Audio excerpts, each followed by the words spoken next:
超美味曲奇，工作状态满分。本节目由超好吃的趣多多曲奇独家冠名播出，实力高能进阶 ，offer 轻松到手。感谢惠普星 Book Pro 14锐龙版联合赞助播出。兰蔻不屑你未来线上学习平台，赋能女大学生职业发展。本节目由兰蔻赞助播出。美味持久在线 ，offer 随时开炫。本节目由清爽根本停不下来的炫迈行业赞助播出。offer 令人心动，英诗派伴你逐梦。感谢凭实力智领先行的东风本田英诗派赞助播出。展露优雅真我，职场得心应手。本节目由时刻优雅的浪琴表赞助播出。明天见客户之前，你们各自提供一份报告给我。他们的关系真是错综复杂，因为绰莹跟梁威都是0分。我感觉你们完全没有合作，就直接3点钟有对方进行磋商谈判。其实我现在的建议是你先跟公司做一个沟通，如果能沟通，就不会坐在这里了，对吗？就是你可能先去跟高管、高层，道个歉之类的。两位留一下，我再跟你说一下，或者你有什么想说的？现在有2个跳单行为，他们都没有分清，只有我分清了。我只要考虑的是法定情形，而不需要考虑约定情形。这个合同是成立且生效的。我都出汗了。如果没有这个中介，我们就不知道这个房。我没必要在你没有提出证据的情况下，我先行进行抗辩。你都没有提，我现在自己准备这个有意义吗？冷静一点好不好？两位都冷静一点。我觉得可能在这个问题上，我的研究深度还是可以的。梁同学，别再争了。那你回去再想一想吧。他钻到这个牛角尖里面去了。我看到梁威，我就会想到那个时候的自己，哎，也是这个傻样子。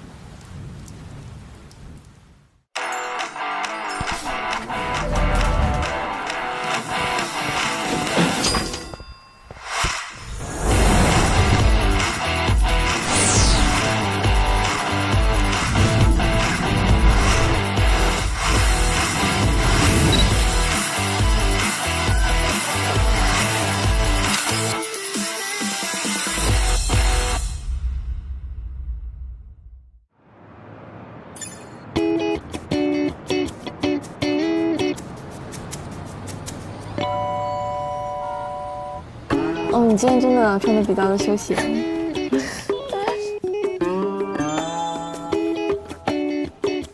已经下雨了吗？有点小激动。你们昨天又加班了？小小的，小小。几点回去的1点。1点啊？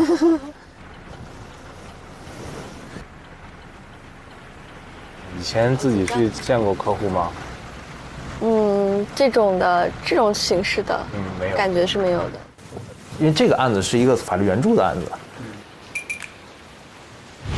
总体来说，就是一个农民工师傅，他跟他的这些劳务的工人产生了一些纠纷，所以你们今天下午其实有不少工作要做，可以先把问题准备一下，看看案例其实判例非常重要多搜一搜。明天我需要你们2个呢，各自做一个会议纪要，案例结束的时候一并呈现给我。好。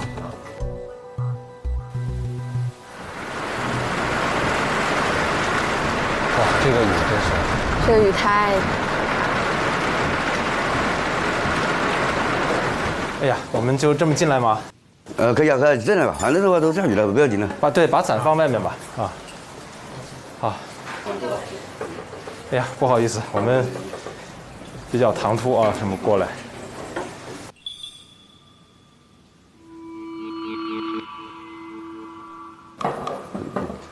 随便坐。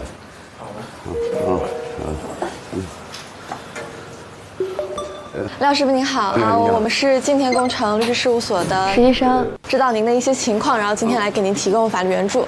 对，来。廖大哥，我先介绍一下，我叫黄凯，然后这是我的同事。我叫许文婷。然后我们想先看一下您之前签的合同，可以吗？可以啊。好。文婷，我们明天还有一个事情，别忘了，就是我们可不可以看一下他的合同？对，我刚刚想那个点也是。可以啊。这个。好。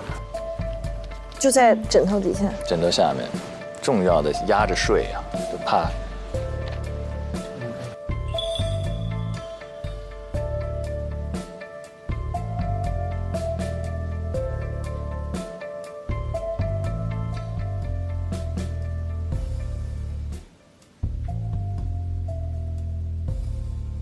好，廖师傅，您现在可以就是能跟我们大概说一下，就是这整个事情的经过是怎么样的？经过是这样的，我们是4月份签的合同，我是做园林，在儿童公园里面承包了一个小的一个工程，是一个公园是吧？对对对，是。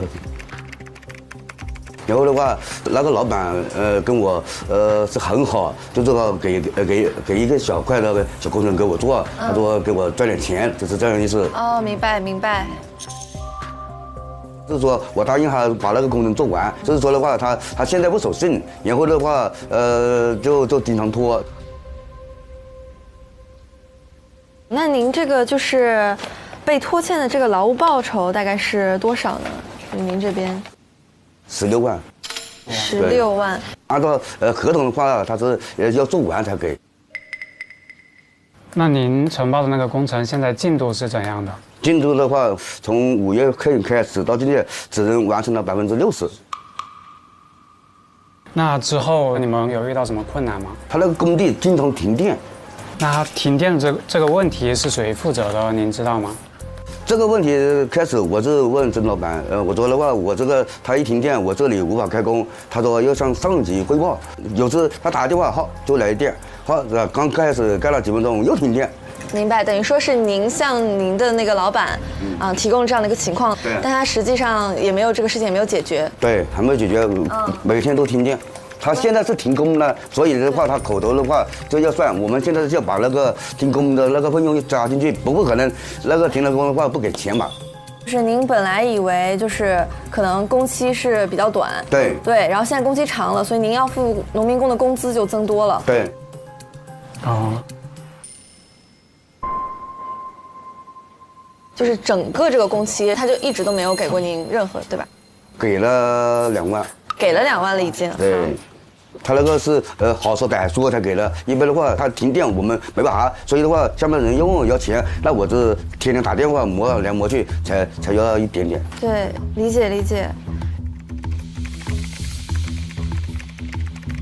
现在的话我走投无路，然后的话别人又对我要钱，我就是说的话是最好寻求律师帮助，把这笔钱直接要回来。毕竟他有家庭啊，也有子女啊，还有老婆要养啊，尽快叫他把那个农民工的钱给我的那些兄弟们，是这样。了解了解，您这边有没有一些类似于劳务这边的资质这种证明？劳务资质？这需要一个许可证哈，就是进行这样工程的一个资质证明。就是我们是出来打工啊，就是说的话，基本上的话就是说以合同为主啊。合同为主，您就是有合同是吧？对。有合同。那您这个老板他也是就是从别人那里就是等于说是承包的这样的一个工程，是不是？对。律师，我这边还是找到了一个劳务再分包是违法分包行为的一个规定。他的老板是违法的，有可能层层分包转包。那他从对方那里是进行了一个劳务分包合同，还是一个什么样的？分包我不知道他跟他是什么关系，反正我跟郑老板属于劳务，反正我去了劳动局，又去了那个社区，都是说最好的话你们去调解，他是这样意思。如果是违法的，反而他们的合同可能不受法律保护，有这种可能。也就是说，法律就不会很难保护他这个赔款，对吧？因为其实为什么要向您了解一下，您老板他这边和他的上一级签的是什么合同呢？就是因为这个劳务合同是不能再分包的。一个很重要的点就是您这个合同有没有效。如果说您的老板跟他的上一家签了一个像您这样的劳务分包合同，然后呢，他再跟您去签这样的一个劳务分包合同，那您这个合同很有可能就是无效的。其实这个合同上面说的话，我这个是按照合同话是有效。反正我们是私人的话，我去问过了各方面的，他说这个合同是有效。我这是想确定好，劳动局说是有效，可以问老板要。所以话你现在确定好这个是不是真实有效就得了。我要主要关心就是说这个合同能不能保护我们这个您的这个合法权益。对，是这样子。我们明白，就是我们今天就看了这份合同，然后我们也会就是去尽快的给您一个答复，就是关于这个合同有没有有效的问题。我们是完全理解您的这一点，您不用担心。不管这个合同有没有效，然后您还有没有任何法律救济途径的问题，就是从各种渠道，然后去看看能不能给您一些法律的救济。我只能是关心我的合同，跟他上面合同我也不清楚，是这样。那分包给您的那个人的电话，等会儿可以给我们留一个吗？这个电话我们记一下吧。不知道您就是方不方便给那个曾总打电话问问？可以啊，如果的话，我这段时间打电话，他不接我电话。可以用我们的打试一下啊，可以啊，看一下。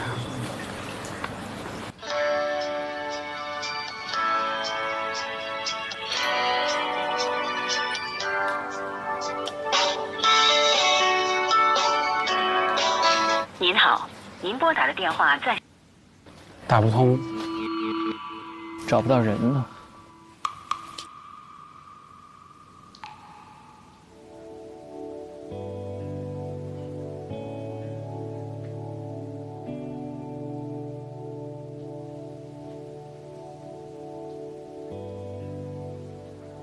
那廖师傅，我们今天就聊到这儿，打扰您了。然后我们回去也再准备一下，大概明天可能跟您再约一个时间啊，给您做个汇报，好吧？啊，非常感谢，非常感谢。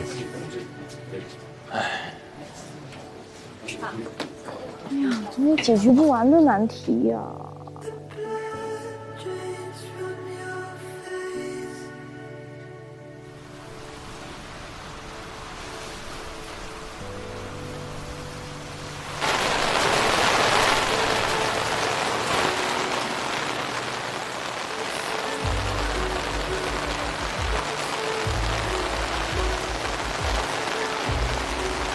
怎么样？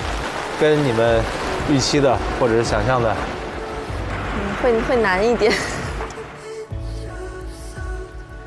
对，这个是我觉得就是跟学校很不一样的点。学校基本上就是让你分析这个法律问题。对啊。但是实践其实你是要更多的给对方就是诉讼的。在学校里，所有东西都摊在这儿了。对。在实践中的话，第一你得去挖，第二呢，你很可能挖不到你想要的东西，但是你这事儿又得往前推，对啊，你怎么弄呢？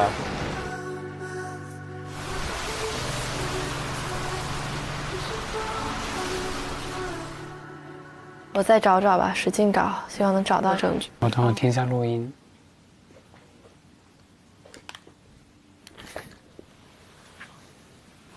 能跟我们大概说一下，就是整个事情的经过是怎么样？经过是这样的，我们是4月份签的合同。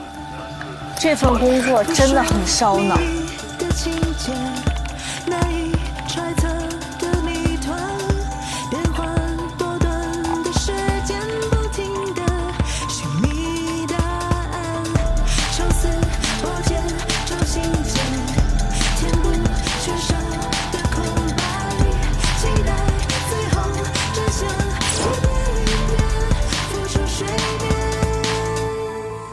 少问了一个问题，少问了就他老板有没有资质。哦，好像你问到了，但他说他也不知道，就他对他。我问的是他老板往上面签的合同是啥，但是他不知道。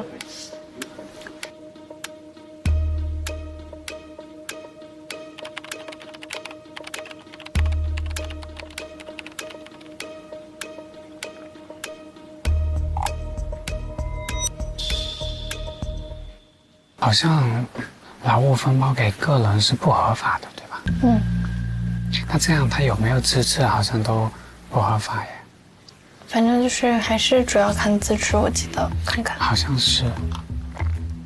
那我们可能主要还是通过他没有资质，然后接受了这个分包，应该怎么救济？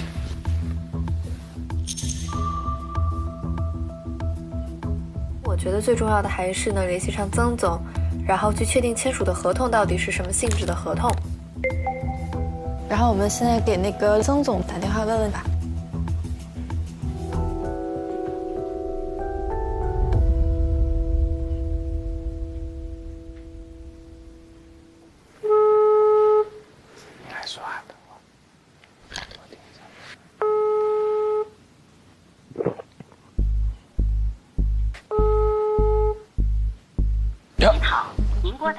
摁掉。哎，他没接，他按断了。对。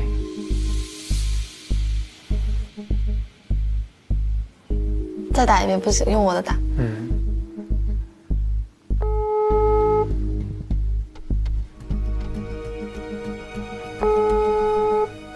你好。喂，你好，请问是曾总吗？你哪里？我们是接到那个廖先生委托我们律师事务所和您进行一个沟通，关于你们之前签订的那个劳务分包合同的一个情况，也想问一下您是出于什么原因不愿意继续给他支付这个款项了？因为我现在我自己没结到账，就很简单这道理。您也是从别人那边再转包过来的吗？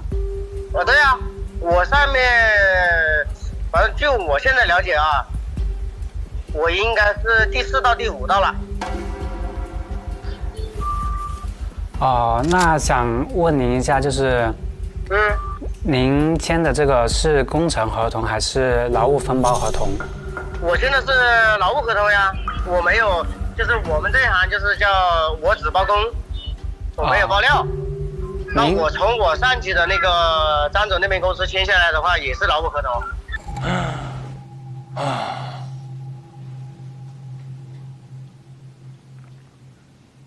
那您是有相关的资质吗？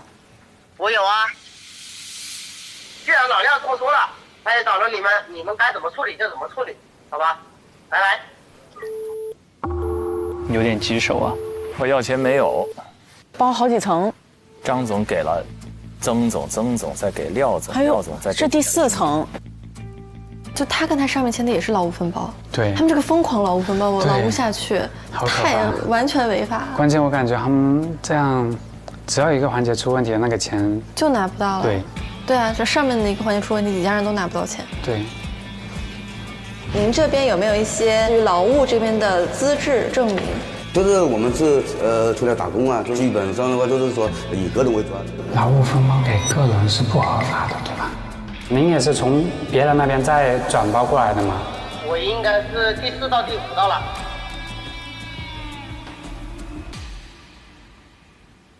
现在这个事儿好难搞啊。那我们先想一下办法。我们回去可行。救济途径，除了去法院起诉、和解，我觉得调解没什么用，没戏。他现在诉讼也没法诉讼啊，他现在诉讼也没有法律依据啊。对。除此之外还有别的吗？仲裁可以吗？他这种？这个可能也不是劳动仲裁，可能得看一下能不能是普通仲裁，还是劳动仲裁，还是什么。太难了，层层转包这种确实不好说。他的确有违法，但是他又太过普遍了。你觉得第3个他这个应对策略是不是就是你写的救济途径是一个意思呢？对，我觉得就是救济途径。救济我想的也是一个就是向什么劳动监察部门举报，然后第2个就是诉讼，诉讼可能要写多一些。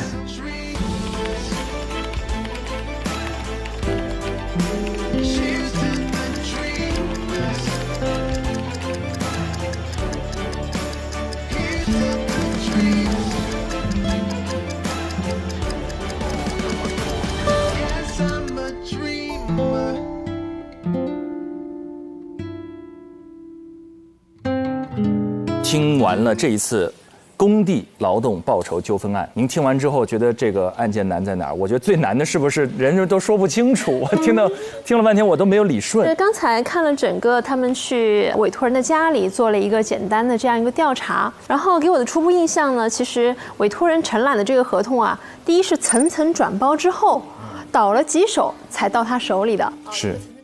另外一个呢，其实他是以自然人的身份对外签订的这个合同，本身又不具备相应的资质，那么就提出第一个问题了：我究竟能不能追讨回我的相关费用？因为这个合同无效，能不能再主张相关的权利啊？我觉得这是当事人最关心的。第二点啊，我觉得会关心的，我能主张多少？有没有证据去支持？因为当时在案件当中他说了，虽然合同约定是多少多少价款，但在实际履行过程当中出现了一些变更，比如说补助费啊，其他的一些约定啊，那对这些主张能不能支持？那第三个我会引发出来的问题，我到底能够向谁主张，以什么途径主张？对，所以我还是蛮期待，就是这两个孩子在后期，在建筑工程领域这边的法条能够进一步的检索，然后寻求最有利于或者能帮助到我们委托人的一个救济途径，还挺期待的。是我感觉委托人现在手上是什么都没有，就那一份合同。那假设万一在接下来进一步了解的过程当中，无论是分包转包还是由于工程的资质问题，这一套合同无效了的话，这委托人会不会觉得我的律师怎么站到对面去了，有一种情绪上的对抗？我觉得法律上还是兼顾的，会有相应的救济条款。在这样的情况下，即使合同本身无效，还是可以获得补偿价款的。对，然后我很期待这两个孩子在后续能够对当事人有这样的解释，不管如何要帮当事人有一个这样的一个最大损失的一个挽回。明白了，他们要找到那个依据，那个落脚点。万一合同无效，谁来赔？对，怎么赔？赔多少？对，有难度了。是，所以还很期待他们后续的表现。对，我们也期待看黄凯接下来会不会独辟蹊径。好呀。There's no combination of words I could put on the back of a postcard. The song that I can sing, but I can try for your heart. It's always better when we're together. 我们有几个衔接要说一下。你就看一下，就是农民工是否可以向承包商主张报酬，应该是可以的。应该是可以的。人力海我们改完了。对，改完了，你们看看要不要把文件投屏上去，一会儿好给他讲。您需要再看一眼吗？还是？我觉得可能不一定来得及了。没事，你们先给他汇报吧，然后我再跟他补充一下，如果。下个条例，那还需要写一些吗？就结论就是还可以，快那个这一段粘给我，还有你的事实也粘给我。太好了，我感觉他快来了。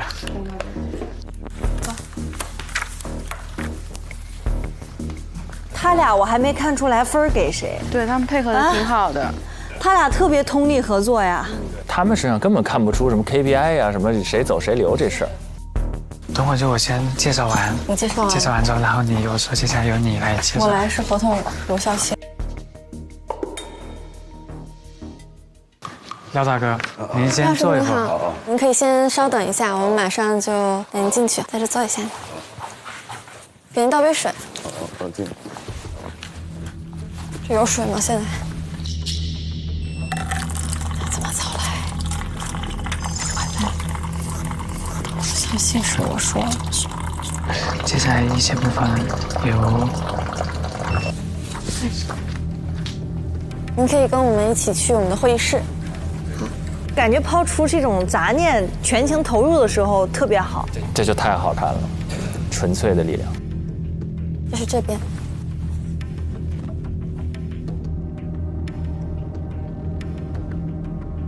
那你帮忙叫一下人力，我去搞一下投屏。人力，廖师傅来了。哦，好的。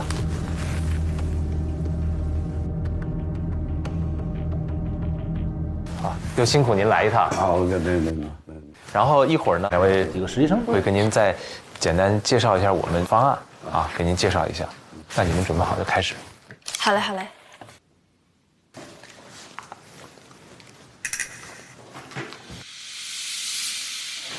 现在我先给您介绍一下我们的基础事实，然后等我介绍完之后，我们的实习生会介绍一些我们的意见。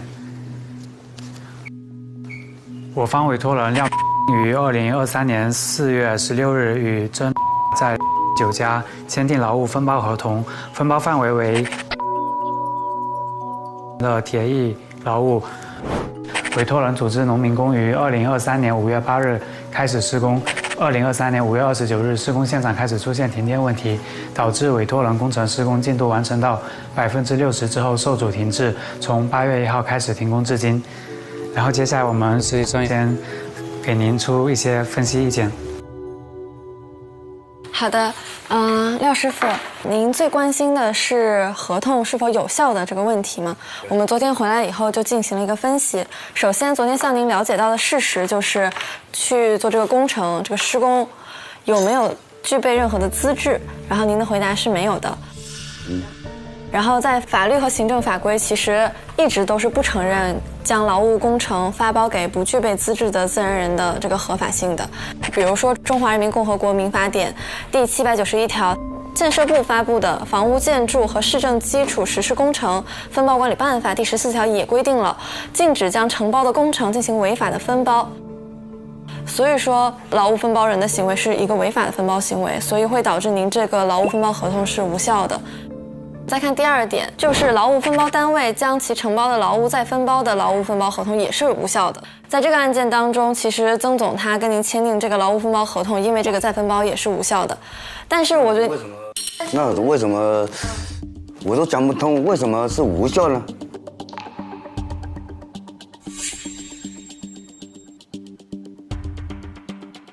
这个无效就像刚刚给您讲的，因为我们国家的法律它其实是不建议也不鼓励，就是这个劳务分包合同再分包。假如说您现在上面的曾总他签的是一个施工合同，他可以跟您去签订一个劳务分包合同，但是这个前提下您也需要有资质的。我是个农民工，我又不知道啊，又没读多少书。现在你说的话，这个合同是无效了，我现在我无法理解啊！我再拿去搁的话，他不承认，我怎么办？他觉得他站在对面那一边了。对。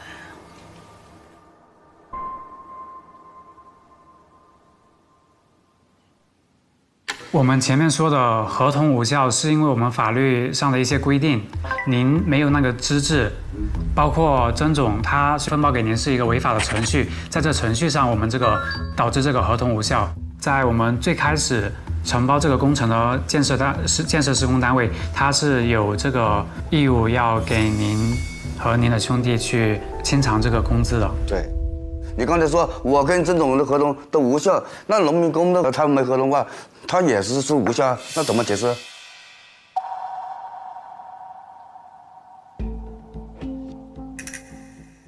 至于我们前面说这个，您的兄弟还可以向分包商去主张工程款项，它跟合同是没有必然的联系，只是说他们事实上构成了一种劳动关系。因为您要提起诉讼之前，您是可以先和分包商，就是您的上一级老板曾某，就是先跟他去联系一下，就先跟他沟通一下，这是第一步。他不同意怎么办？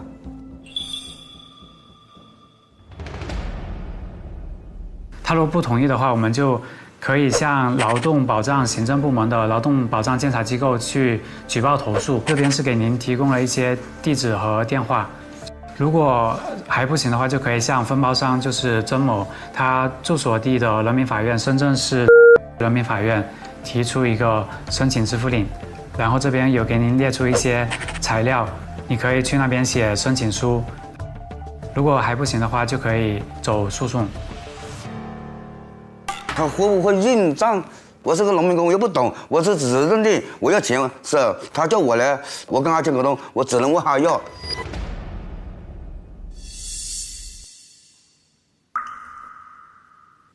非常非常了解您这种心情。我们现在分析的这个合同无效，并不必然导致您真的就要不到这个钱。我们其实是有别的救济途径的。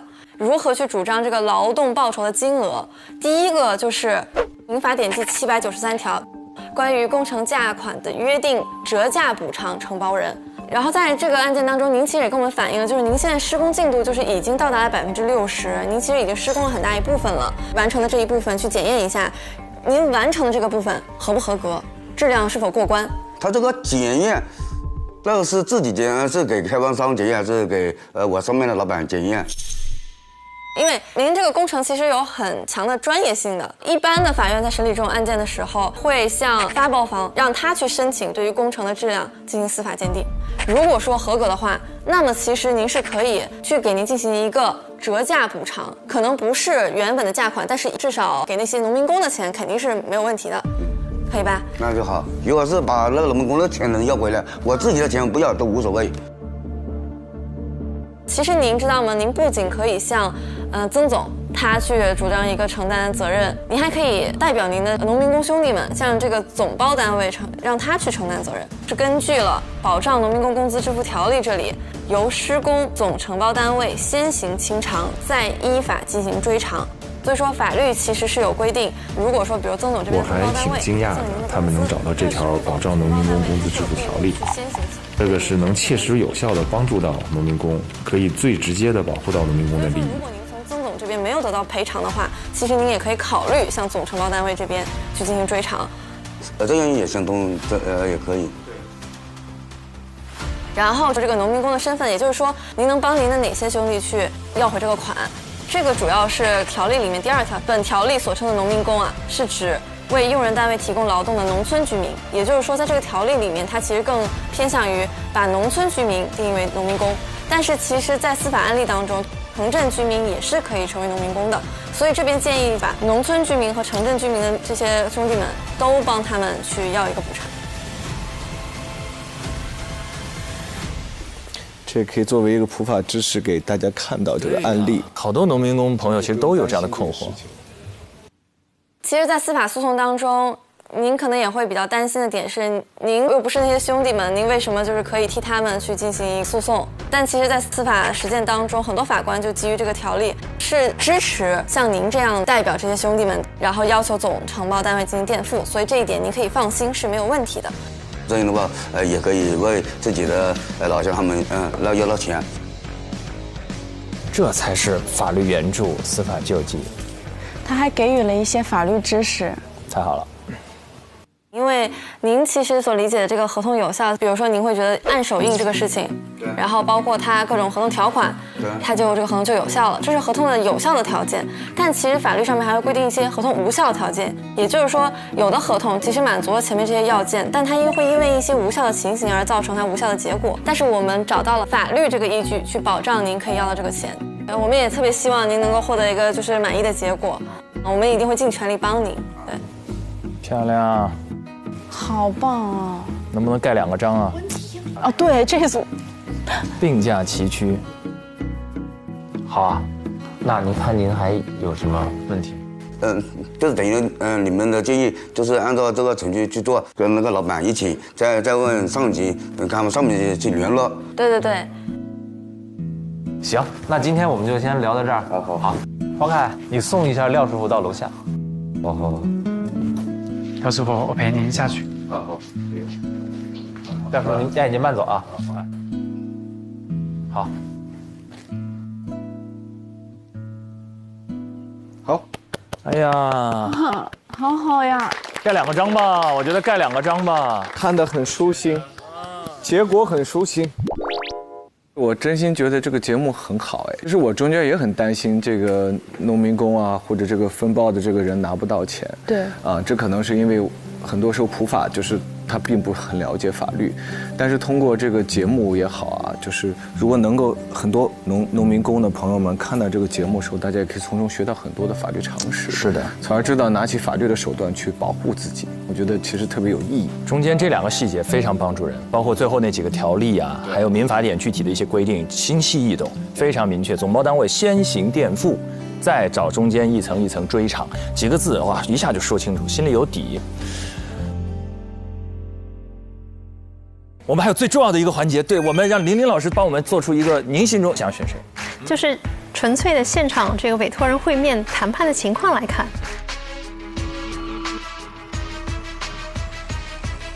我选文婷，我选文婷。我也同意给文婷呢。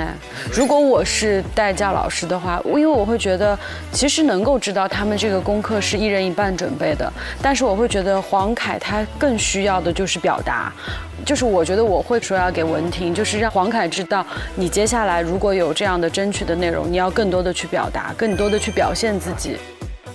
虽然我无脑支持黄凯，但是为了点灯，我还是觉得文婷。接下来，让我们进入今天的趣多多职场充能竞猜时刻。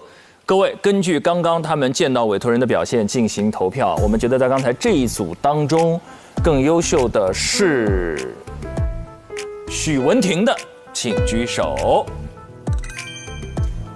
从心理上我也支持黄凯，对，但是从理智上我还是会觉得选择文婷的。但是我觉得这只是一次的这个项目，而且我刚才最打动我的就是文婷那一个最后那个一锤定音，让人一下把心放下来了，是他提出来的，而且让任律也非常惊讶。好，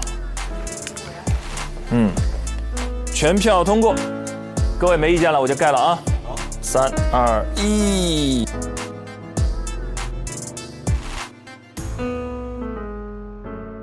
我们一起来看下段 VCR， 迫不及待了。休庭，休息一下，加油啊！来2粒炫迈，真的有备，护手到。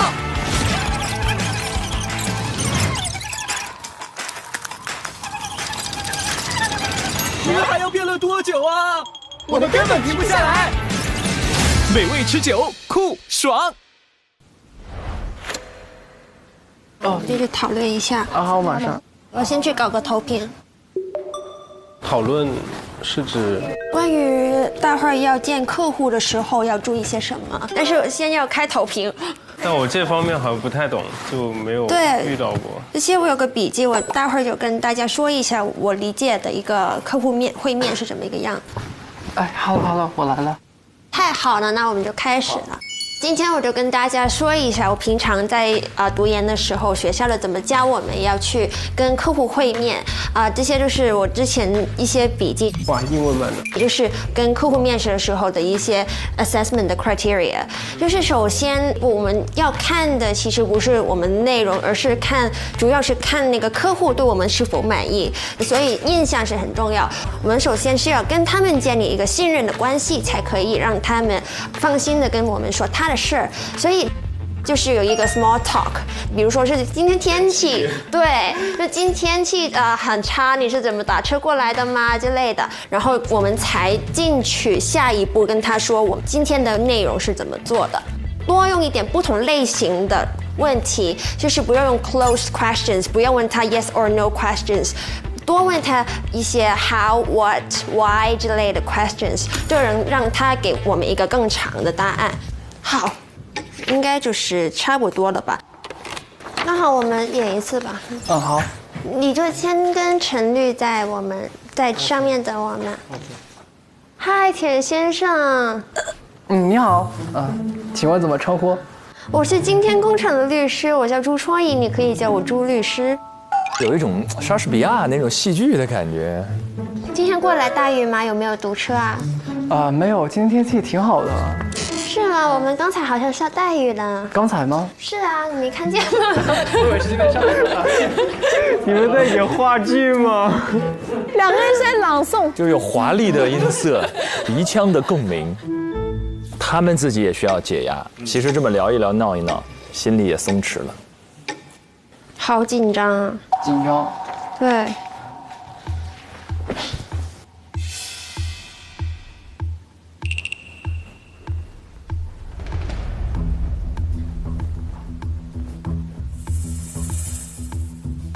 好吧，还没 small talk。好。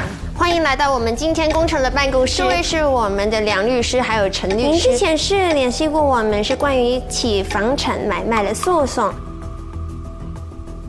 我就怕他听不懂我说什么。慢慢说，咱们都慢慢说。我倒几杯咖啡和水，然后让他选。也可以。OK。那咱们都坐这一片儿。哎。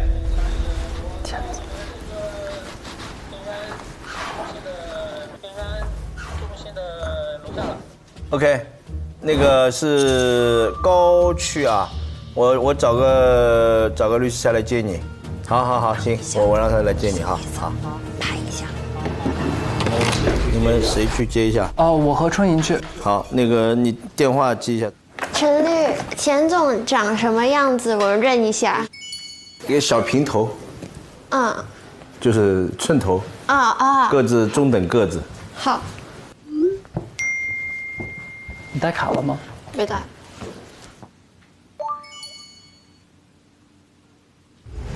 哎，好，哎，钱总你好，我是金田工程的实习生。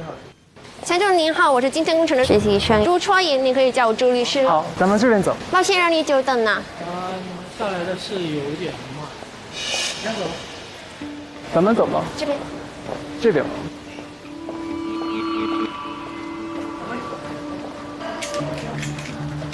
这边请。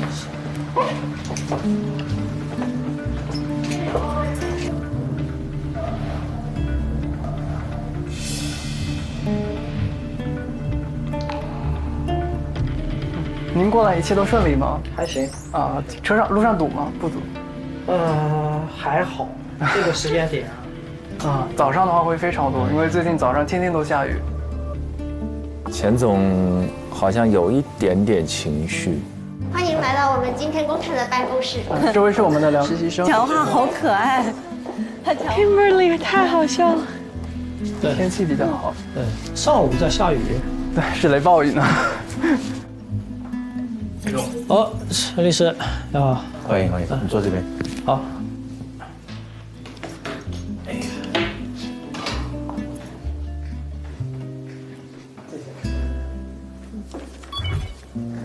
今天我们这个3位小朋友给你主要汇报一下案情情况。是这个样子，就那个今年年初的话了，家里头准备换套房子。有一次呢，看到一个不错的，我提了一个价格2000万。当时中介说，为了显示出买方的诚意，还让我交个20万的这种意向金。那个意向金我是打给了他们的公司，然后后来中介说，可能房东那边价格还不松口。觉得这套房子谈的不顺利，我们继续再看其他的。我们在看另外一套房子的时候，那个中介也说他跟之前那个房子的房东认识，然后说也能跟房东联系。我说好呀。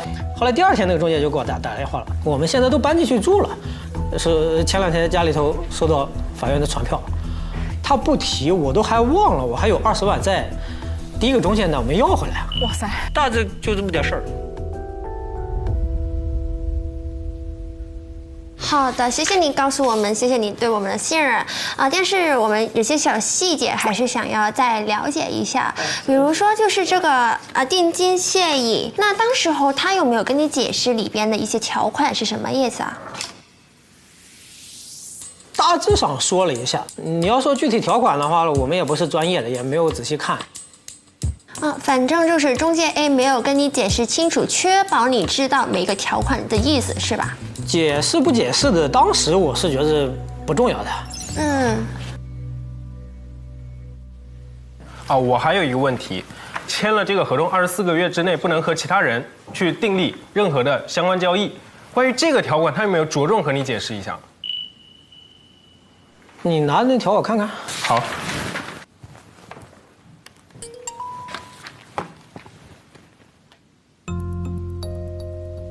你给我个纸的吧，给我个纸的啊，给您圈出来了，不好意思，有点远。哪条？第8条。没事。这就是陈律之前特别担心的一件事儿，就是对方律师都没提，咱们主动提，而且设置这种反驳的议案，会不会让委托人？这个当时没注意啊，至少当时啊，大家没有把这个东西拿出来说。敞开了说。好。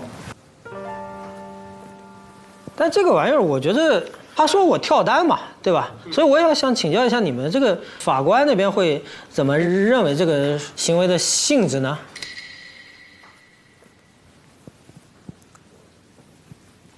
跳单其实就是有3个构成要件，第一就是要委托人接受了中介人的服务，然后第2个条件呢，就是委托人利用了中介人提供的信息机会或者是媒介服务。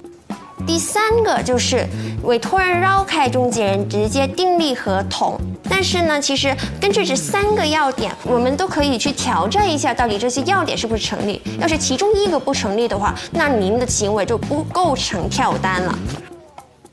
好，但是我，我来补充一下。您先说吧，你先说吧啊。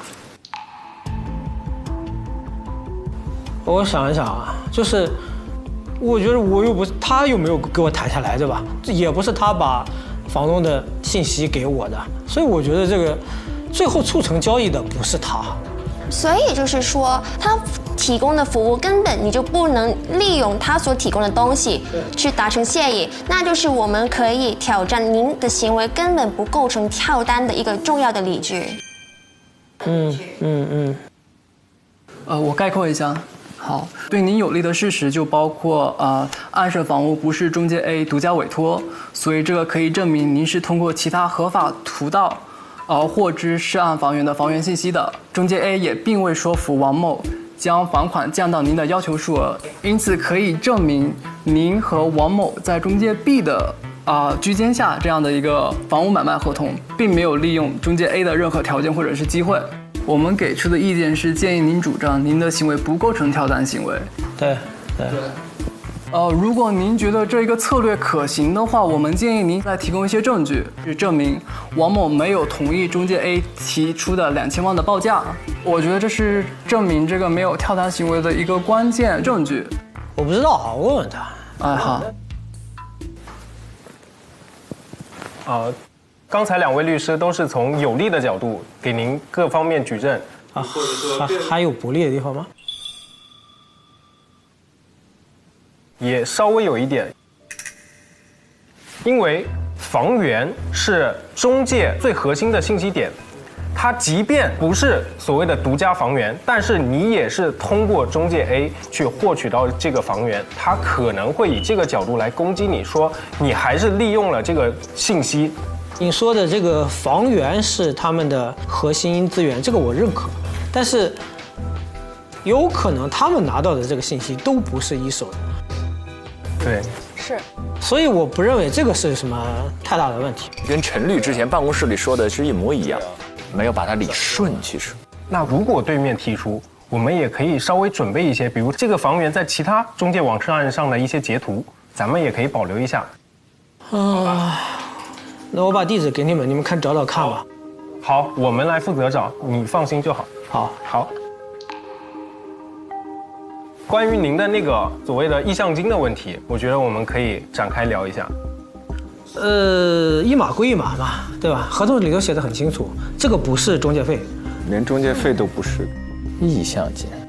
但是还有一个问题，对方可能会提出这样一个抗辩，就是定金这个，我来在黑板上演示一下，好吧？给您讲得更清楚一点。哟，在黑板，我现在都不能直视黑板了。我要是陈律，这个下午过后，这一层楼所有的黑板、白板、黄板全部会被撤掉。民法典合同编关于这个定金的定，它在违约责任里面有一条专门的规定，如果您方构成违约，它这个定金是不予返还的，对面可能会拿出这一条来攻击我们，那怎么办？这20万是意向金啊，没说是定金啊。对，他这个所谓的定金协议它是挂羊头卖狗肉。所谓的定，它不是这个定，而是在法律上有另一个解释，叫定金，预定的定，也就是所谓的意向金。这个定和这个定有什么区别呢？这个定是作为担保合同生效来处罚的。而这2位呢也是有点急于想表现，然后呢跟客户去讲了大量的法律上是怎么规定的，法条是怎么写的，所以他现在占有我们所谓的定金或者说意向金他没有法律上依据，因此我们是有权邀请他返还的。没事，挺可爱的。我天哪，我看的客户聊呆了，委托人震惊了。我们刚才说的那些法律观点，你有没有什么不明白的地方法律观点我听不懂，但是我觉得这个道理就是这么个道理。对。其实你现在就先别担心，因为我们都会在这边帮你。又气又好笑。就回应一下您刚才说该怎么样拿回这20万意向金，我们的建议是中介 A 起诉的时候，我们提出反诉。那就等于是法院就会直接判我不用支付，但是他得退我20万，对吧？反正我解释清楚一点吧，就是我们现在2个目的是吧？一个就是取回20万的意向金，另一个目的就是拒绝支付那笔佣金。那我们先说取回20万的意向金，就是刚才他们说了要反诉。拒拒绝佣金呢，就是因为是他们跟我们提出诉求，那我们这个应该是应诉。应诉的话，我们就要草拟一个叫做答辩状的东西，就是要在收到。Kimberly 是相对有实习的经验，跟人打交道的经验，整个表现的比较成熟和婉转。那句话特别重要，跟人打交道的经验。梁威是跟文本、跟符号、跟字打交道的经验多，跟人打交道的经验少。这是我能为你采取的一些具体的行动，但是最后要采取什么策略或者采取什么具体的行动，当然决定权是在您手上。还有就是有什么突然想起来的证据，那个也是可以提交给我们，让我们分析一下。好，可以，就是你们需要什么也尽量详细的列一下，好吧？好。那个，等一下吧，你们3个先回吧。好。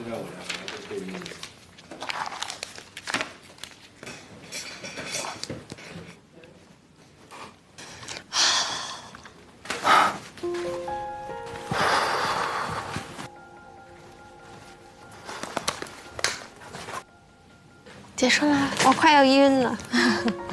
你们在里面真的讨论很热烈，他都站起来说。我比较热情。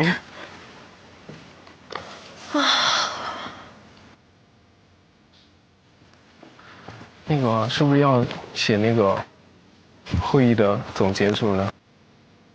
不知道哎，听成绿本。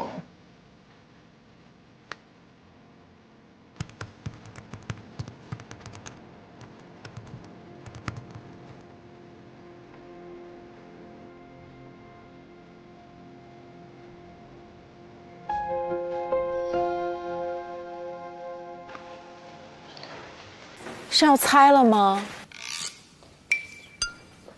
要猜了，还是猜 Kim 会赢啊？我也觉得。其实肖阳也表现得非常好，但这场主要还是 Kim 在主战嘛，而且他来回的应答也是比较自然。大气啊，而且就像刚刚田姐说的，好像实习过就是完全不一样，就他善于跟人打交道啊，所以就是这有来有往的，非常的不失礼仪，所以我觉得挺好的。我觉得 Kim 就是像小明哥说的，了解了客户真正的需求是什么。需求。在去接委托人之前，他不是也在那个小黑板跟大家分享了他在港大的时候，老师教他们这个small talks 呀，这种以委托人觉得我们方式的舒服的一个程度为我们最终的一个目的。我觉得他应该是把这些理论用于过实践，然后现在再搬过来，因为这套实践应该是非常，虽然我可能对律师这个行业真的很不熟悉。但是我从今天看这么多 V42来讲，我就觉得让委托人的一个感受真的是太重要了。肖阳说的话并不多，但他说的那几段吧，又舒服又清楚，迅速的把梁威当时介入进去的那种僵局一下就拉回来了。但是我有一种感觉，这一轮肖阳有一种主动的往后退。对，是的。我感觉他大概意思是在说，我反正分是有的，你们两位拼一下吧，我不要跟大家抢了，要不然会很麻烦。对，是的。其实我挺想听姐对于梁威的表现是什么样的看法。我觉得3人当中，就是 Kim 是积极的，梁威是授课型的，然后另外一个男孩子相对退缩型的，就是这样一个证据。授课讲课那个型，授课型。他非常易把我在你这个案件当中的一些观点，要直接传达给你，而且以我的方式来传达给你。对，但是在这次的会见当中，我还是站女生的。就这个女生还是直击要点。我刚才换角度想了一下，如果我现在是一个委托人。刚刚听老师讲了3种类型，我会觉得如果我都能找律师，我肯定遇到比较焦灼的事情，心情也肯定不是那么好啊，都遇到要很着急去解决的问题，我应该不大会接受授课型。我那儿脑子都乱着呢，一团麻。你老给我讲课，我的实际生活跟工作，我不想知道这些知识。说得太对了。我觉得我会对授课型有抵触感。也要考虑委托人他所处的环境，你要想想，他是拿2000万买了一套房，结果收到法院传票，他就觉得这一切都很浪费我时间，你知道吗？我根本就没有跟你的，我都忘了你的事儿了，你现在还找我讨钱，所以他到这儿都很焦虑。我到这儿律师来干嘛？结果你来给我上了一课。然后还不停的貌似站在对方的律师在向我提问，而且他讲了一句，他说这些知识我听不懂。是的，章子会盖给谁呢？我们投票吧。觉得 Kim 在这儿能获得我们的 offer 原章的，请举手。哇，我们这次也太一致了吧！我们这次每轮都一样，都是全票。盖章。怎么现在就鼓掌了？你现在鼓掌代表是跟应该没问题，我觉得。那接下来我们一起来看一看，这个是公布结果了，对吗？对，这最后一趴了。那公布完了就知道我们可不可以点亮了，是吗？是的，是。而且谁会在这一个环节中被淘汰也揭晓了。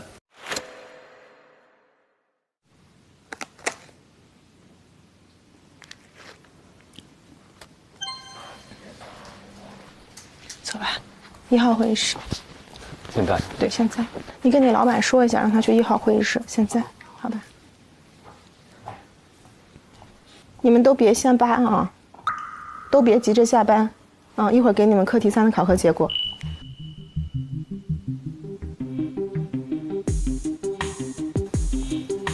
走了，1号会议室。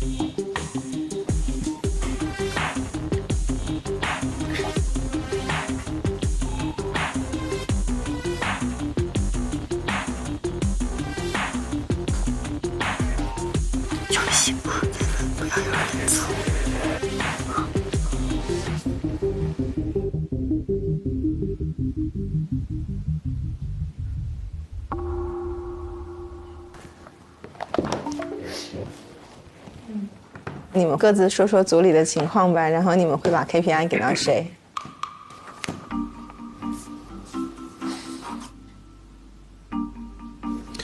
那我来说一下，因为我这个案例呢，这边没有一个起诉或者是一个诉讼对方的这么一个明确的一个概念，所以呢，我给他们找了一个任务就是会面当事人以后呢，要把会面当事人的这个会面的纪要做一个完整的纪要给我。那交上来以后呢，黄凯记得呢，就感觉就是一本流水账，我什么时候进去的，然后问了什么，然后他怎么答的，1、2、3写了，就也没分段，写了这么一大段，也就没有重点。反观这个许文婷呢，就相对明显简洁，然后重点突出，而且记的东西能够完整的反映他当时在会面的时候问的当事人的一些重点。然后今天上午正式向客户汇报，他们俩共同的一个缺点就是都显得比较拘谨，比较紧张。廖大哥，您先坐一会儿。怎么早来？这消息是我说的。那你们准备好就开始。好嘞，好嘞。但是有一个优点呢，其实无论是黄凯还是许文婷，都能对当事人临时问出的一些问题，都能有一个比较好的答复这一点我觉得还是比较欣慰。许文婷呢，相对理解的多一点，可能基本能够投稿跟这个当事人能够直接的交流，这一点还是比较好的。那我说一下，我这组有3个人，肖阳、Kimberly 和2位。那么最终递上来的报告呢，第一反应我是觉得 Kimberly 的这份写的相对比较完整，然后还附了比较完备的跟案例相似的他查找到的案例。后来我就迅速的做出决定说，你们3个人需要团队协作，接下来在客户来的时候，以这份报告为基础向客户进行阐述。那么客户来了之后呢，我觉得现场见面的情况并不是那么我预见的那么好，然后呢出现了抢话的情况。我来补充一下。您先说吧，你先说吧相对而言，肖阳比较淡然一些，他刚一开口，那边 Kimberly 或者2位一讲了，他马上就停下来了。2位呢也是有点急于想表现，邀请他返还。但是这并不影响，总体上他还是能够在这个整个场景的情境范围内的。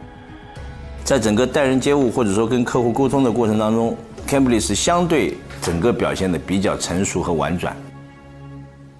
那么面谈完毕以后呢，朱硕莹和两位分别向我发送了一份会议纪要，不错。然后到今天早上，朱崇莹又进一步向我发送了一份后续拟了一封邮件，该怎么跟客户回复的邮件。很主动。对，很主动，好吧，我这里就这样。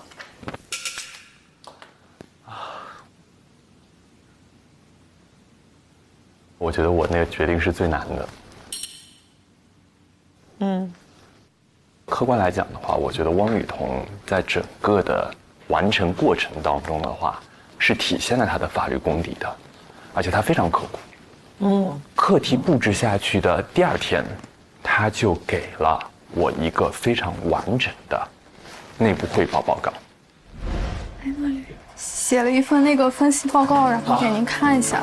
我怕，就是具体的大方向，我就有点怕出错。好，好呀，行，那这样我先看一下。好的，好的，好的。好，谢谢。就是他是花了很多心思的，真的好，这个女孩。但是因为这个课题是会见当事人，那么合同的一些名称，其中一个很重要的点就是沟通和交流。我会觉得他比较学院派，他一直在研究就是里面的条款和 possibility。你能不能给到客户信任感，以及在谈判磋商的过程当中，是不是能够去为客户去争取？在这一方面，张雅琪展现出了一些律师应该有的表现。公司必须要在合同上写明确你的账号是叫什么名字，你的 UID 号是什么。对于这个违约金，你们要我们来提出证据来证明这个100万太多了，我们是有证据的。他在所有这1年多的直播里，他的收益都没有100万。就这个过程当中的话，其实会让当事人感觉是比较好，包括在整个谈判的过程当中，他的整个的一个节奏的把握。所以说，在这个课题上面的话，我最后决定我那组的 KPI 会给。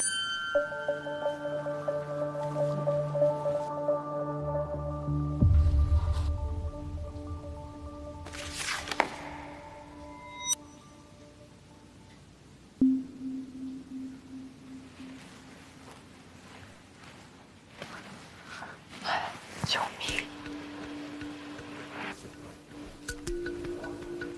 我感觉 KPI 这个指标太恐怖了。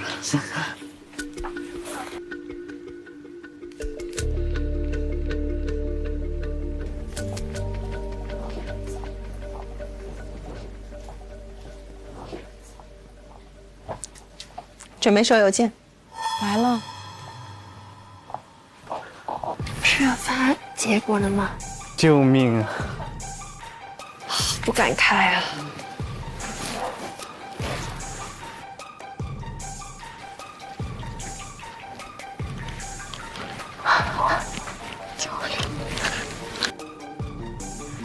这怎么还不发？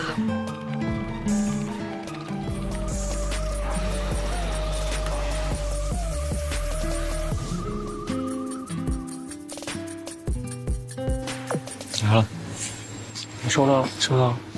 应该没收。是什么意思？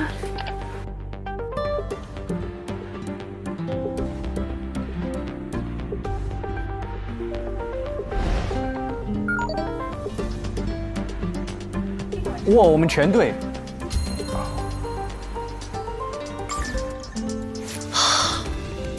King 获得。King 获得了。张雅琪获得了。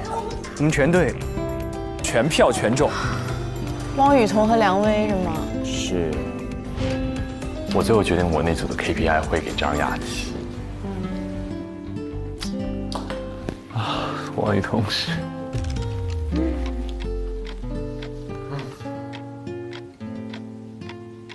但问题是，现在只有2个0分了。雨桐和梁威。雨桐名字竟然在后面。哎呀，雨桐和。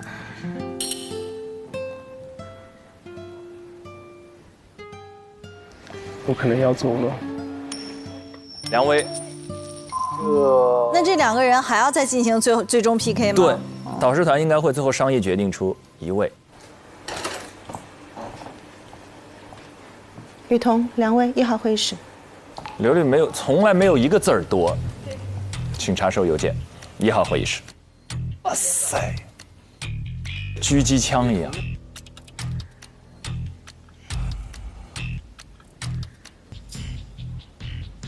我的天，还是挺为他们担心的。太聪明了，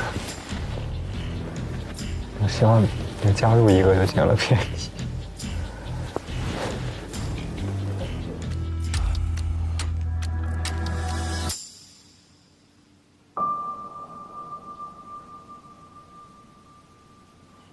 哎呦，2个本科的同学。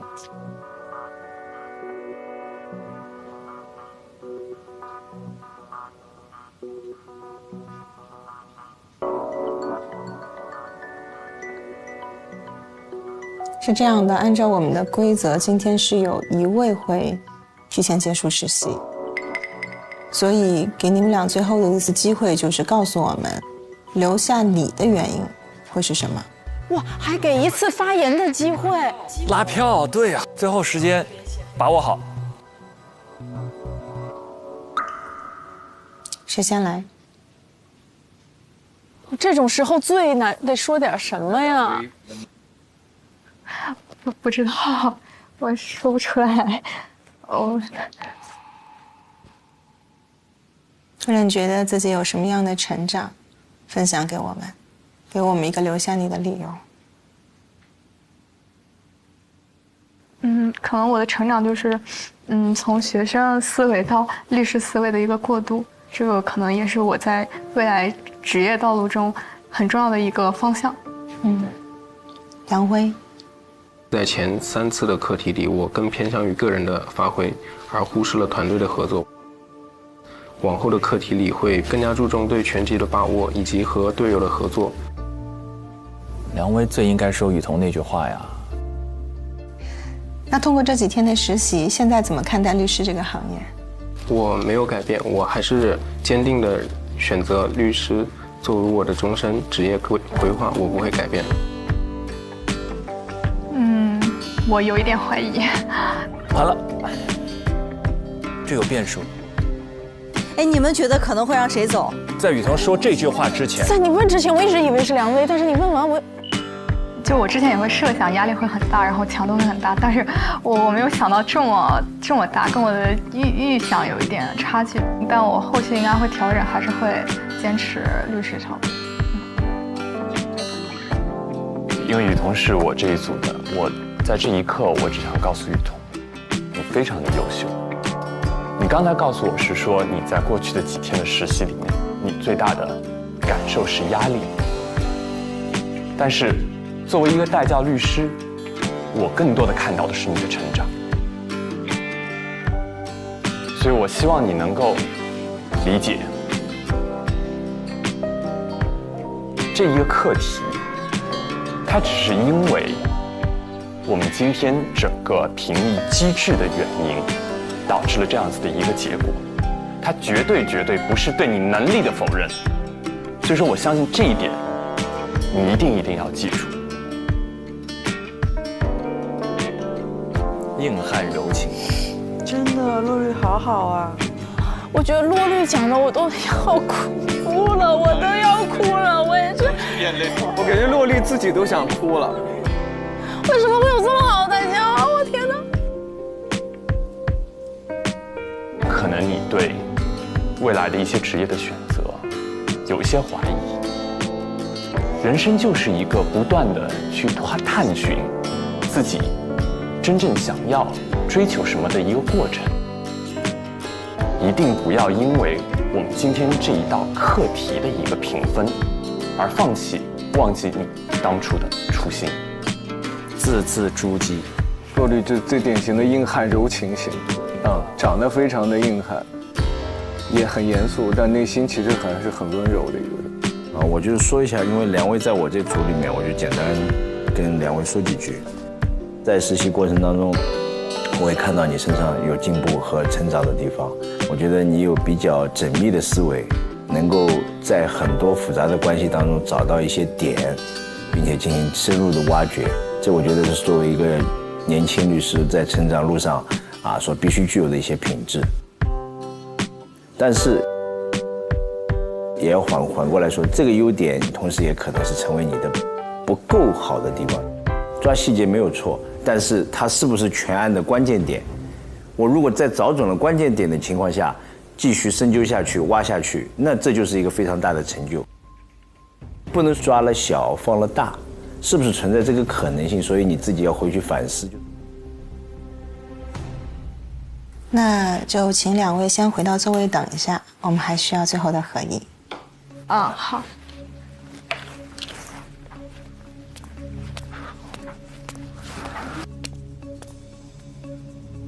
你们还是挺和谐的，可能就不淘汰了，或者他们把网易言语直接转正了，我们还是8个实习生。我觉得真的可以。大家选哪个？大家猜呢？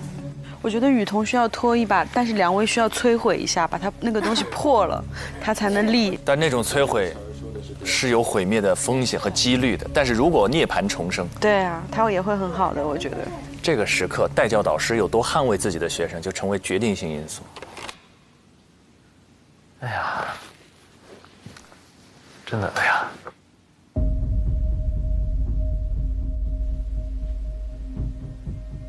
作为汪雨桐的代教律师，我想要为他来拉个票，争取一下2位的票。当然，2位也很优秀，但是我真的是看到从第一天汪雨桐来到今天，你不能够讲他有天翻地覆的变化，但是在这个过程当中，我看到的是他在不断的努力去突破自己。所以说的话，我是感觉得到他未来可以有很大的一个成长，我也相信他有能力去做这样子的一个蜕变。2位更加，我觉得他更加知道自己要什么，他还是那么坚定，我就是要做律师的。所以如果可以看一下的话，可以再给他一次机会。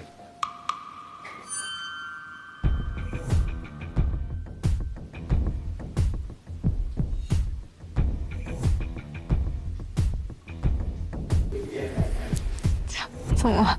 你不要那么神情严肃啊！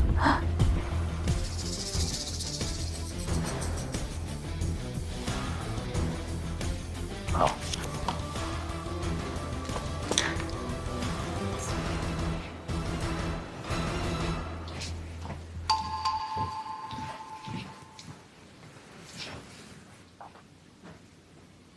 2位，你先进去。雨桐，我跟你聊一聊。不会吧？你别往后退啊！雨桐是直接往后退。受惊的小兔子。你先回工位。哦。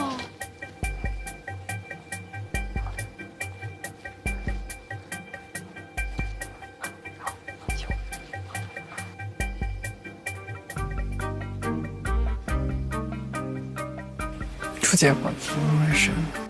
没有说，让我先回来。2位同学，经过本次合议，我们现在通知你，你从今天开始提前结束实习。作为汪雨桐的代教律师，我想要为他来拉个票，争取一下2位的票。我挺想留下汪雨桐的。就是一个刚刚走出象牙塔，而且还是在一个学校里的在校生，能够争取作为我们的实习生，我觉得这个已经就是一大步了啊。然后这段时间一直在看到他的这种努力。我的选择也是汪雨桐。在这个课题当中，通过你们俩的反馈，他非常有合作精神，我们非常看重有合作精神的人。因为毕竟那个办公室他们是听到了合作精神，每个人关注的点不一样，但是大部分点都证明雨桐还是有潜质的，所以我这票肯定是给王雨桐的。我们希望你能够坚定律师的这条路线，我们也充分肯定你做律师的潜质和能力。祝你未来一切顺利。有机会，我们还希望在今天能够看到你。哎呀，我都不敢看了。你现在可以回到工位了。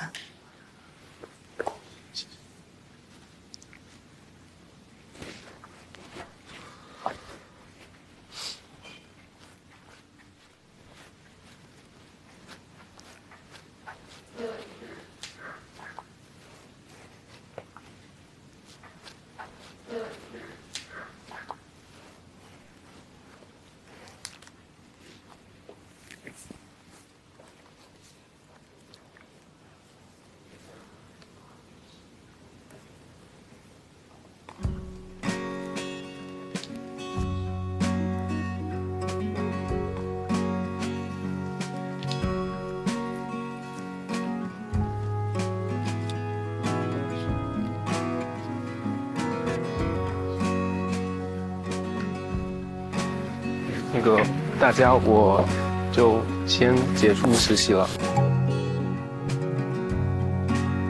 然后希望你们都能取得心动的 offer， 那我就先走了。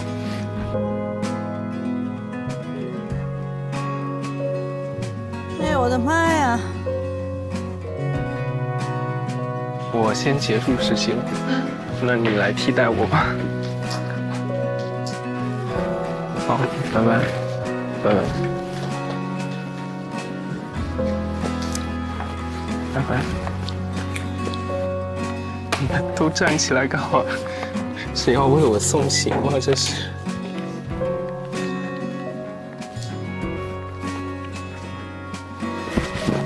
谢谢大家，拜拜，拜拜。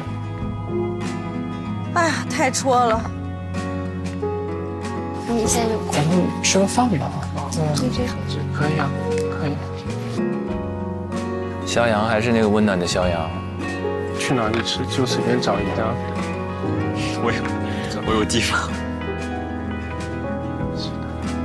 真的，这真的是每个人的性格。肖阳说我们吃个饭吧，破冰。洪明浩踏实的说我来找。黄海一句话不说，把手搭在他肩膀上。喂。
我真没事。哎呀，太难过了，我天哪！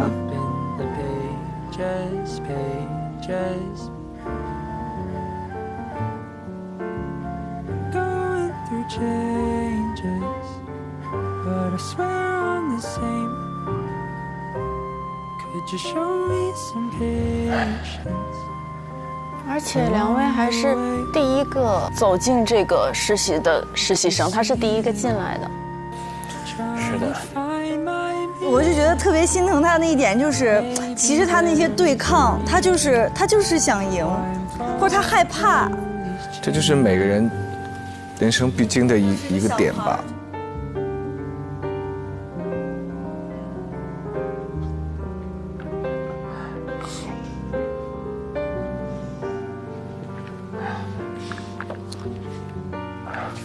想吃啥？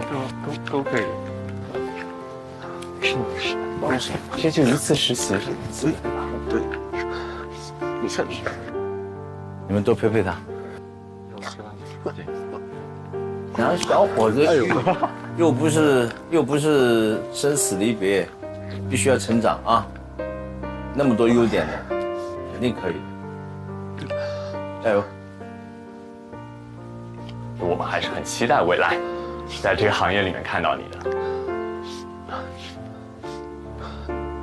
不要哭鼻子啊！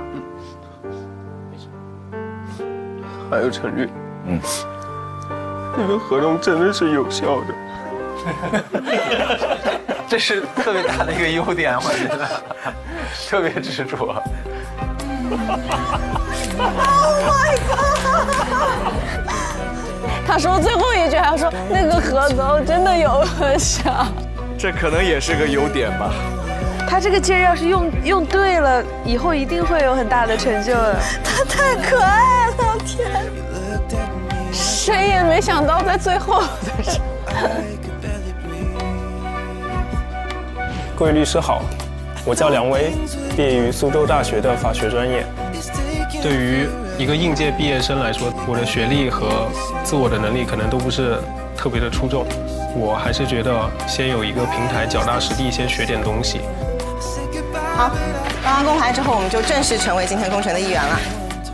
我的这个分析报告是以3个层次来展开的。第一个是关于对方2个侵权的问题，总共有11项具体的著作权。我们究竟小安侵犯了哪一项权利？你们没有给我一个具体的说明。男孩，挺帅的。你有没有什么小才艺之类的？我打架子鼓，平时打架子鼓。哦，打架子鼓，打架。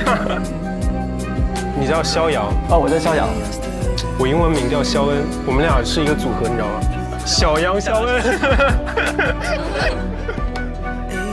靠你了，大哥。就交给你了，大哥，二哥。这个人居然跟我的观点一模一样，我居然是个小天才。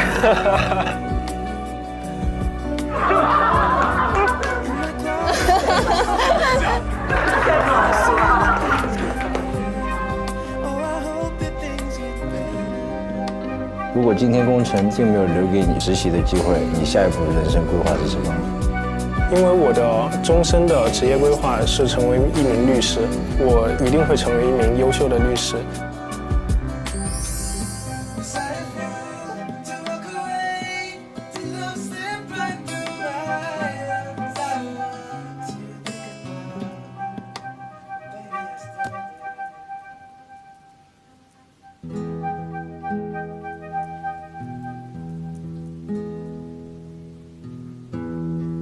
徐老师也哭了，那个我还挺感动的，就是最后还坚持自己的观点。我就挺崩溃的，我就没想到就是最后一趴能看得那么感动，就是我刚才那个感动程度，我觉得我平时看谈恋爱的节目都没有像刚才那种打动，是另外一个层面的情感世界、亲情、爱情是另外一样。但是我觉得面对职业的时候，可能就是我刚才跟他特别共情，就是觉得有的时候职业在我们心里，就工作就是我们的一个很重要的信仰。对，就是也可能包括有的时候可能在生活中的挫折，就是很多时候我们是想在工作中找到一种，我不知道叫什么，明白，一种圆满，一种。我就不知道为什么我看最后那个男生哭，我会那么的激动，我就觉得可能职业信仰吧。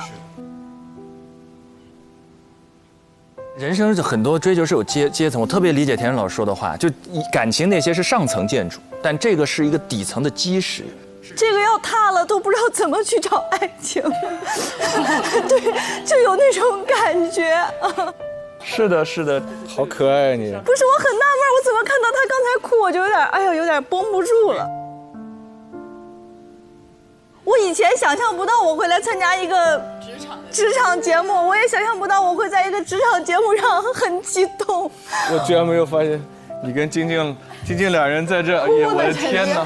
因为我觉得这个跟那个就像，其实看恋综的时候会觉得我们都这么用力的爱一个人，这件事情我们都知道，眼睛都但是你不知道原来有些事情是你也很用力的去爱的那个事情，就是我会觉得，我以为我是会在看到爱情会特别激动。我没想到在一个职场节目我会这么激动，就是刚才真的是达到了一种。你清楚的知道，不要说这一次，未来再来多少次也动摇不了他这一点。是的，或者说在某种程度上看到了你们自己。对，就是你在某一个阶段的自己。对对对，他一哭刚才就是个小孩儿，就是个小朋友。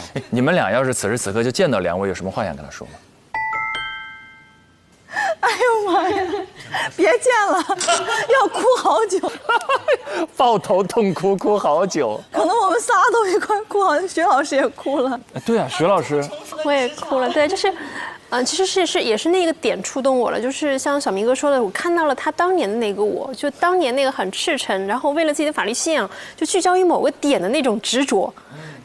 就即使离开了，我还要跟你表达一下我最后的观点，就是那种坚持跟执拗，我是那一点很打动我的。然后我也希望，如果我有机会看到他的话，就是呀，因为我觉得特别打动的是，你说他的人生，他才20多岁，我现在都35、6岁了，就是他才20多岁，他就能坚定的说这是他的终身规划，就觉得那个多坚定。我觉得一个人的坚定让我特别感动。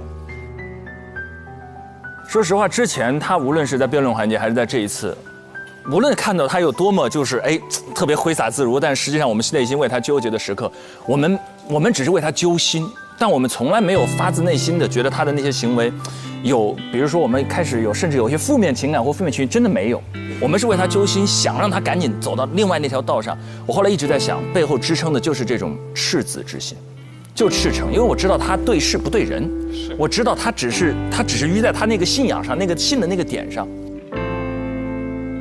梁威，你如果有一天有了一个敏锐的、准确的法感，再加上这份坚持和执着的赤子之心，无论你到多少岁都不要丢弃。我们现场很多观察团的朋友在哭，我特别理解，因为我们想到那21、2岁自己也有，但是过了某条线，经过了某些事儿，然后回头再看，我们不敢那么坚定地说，我们还有那颗赤子之心。我们有时候称之它为成熟，但也许是某些我们特别宝贵、珍惜的品质在离我们而去。你身上有那些我们最向往和曾经坚持过的东西，你一定把它保持住。赤子之心眼里的火焰永远不要熄灭。然后你让你的法感，像小明哥上次说的，再多一点，那种法感再准一点，不可限量。所以我看好你。当然，在我们送别完了梁威，也给予了梁威寄语之后，我觉得是时候要点亮我们的充能之路了。全票4个全票，然后4发全中，感谢我们这一次加油团推理成功，为我们自己鼓掌。接下来我们要选出1位嘉宾，点亮我们今天的充能之路。今天谁来？甜甜，别。不行，我哭的已经不能去点亮了。不，我一定要。我妆花成这样，我一定要你，金老师。金老师，那就不推辞了吧。金老师，点亮充能之路了。耶！金老师，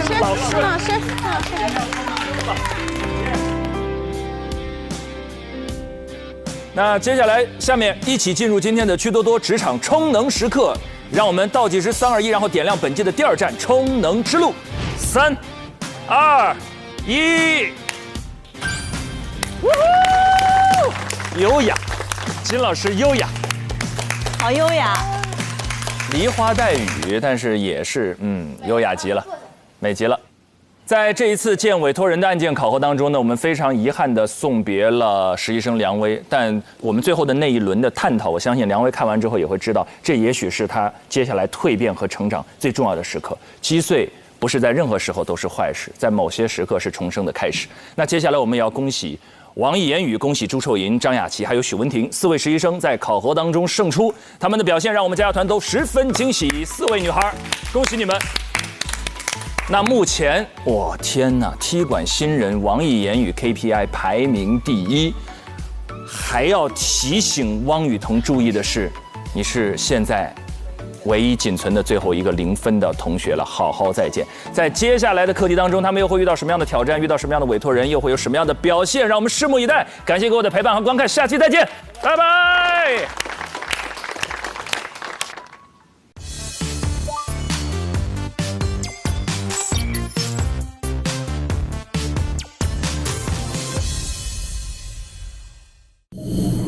实习生们前往了中国香港，展开了一场游学之旅，然后也开启了我们课题5。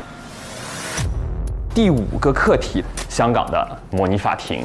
这一次遵循的是中国香港的模拟法庭的规则，以全英文出战。我们8位实习生呢，将会有2位出战香港的模拟法庭。It's my honor to apply for this position. Graduated from a university. I have been studying very familiar with. I have enough patience and care to the outcome of this competition. So by choosing me, you are not choosing someone to replace you. I know how to win for us. 在这里，我必须强调，我们这次的课题是一个团队战，出战香港的模拟法庭。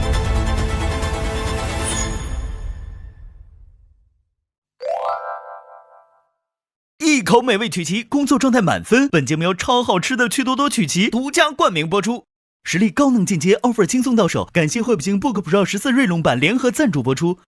兰蔻谱写你未来线上学习平台，赋能女大学生职业发展。本节目由兰蔻赞助播出。美味持久在线 ，offer 随时开炫。本节目由清爽根本停不下来的炫迈行业赞助播出。offer 令人心动，英诗派伴你逐梦。感谢凭实力智领先行的东风本田英诗派赞助播出。展露优雅真我，职场得心应手。本节目由时刻优雅的浪琴表赞助播出。当你把这个竞争关系，我觉得看得太重的情况下，很容易陷入一些偏执。所以我的一个惯常的做法呢，就是在面临必须要的竞争的时候呢，其实我会淡化竞争的这个部分，化敌为友，更多的把它当成我的一个伙伴。在人生的这个轨道上，你一定是比之前的自己更强的，而且在这种情况下，你收获的会更多，你接下来会收获遇到更好的机会和挑战。在这样一次一次的竞争和合作和机会和挑战当中，慢慢的，其实我们就变成了更好的自己。我觉得现在的职场竞争不再是那种你死我活，而是更高纬度的竞争与合作。在职场中，最好的学习方法就是跟强者学习，近距离的观察他们身上有哪些可取之处，把他们身上学到的东西融到自己的工作中去，甚至呢加入到这些强者的队伍中，和他们一起来共事。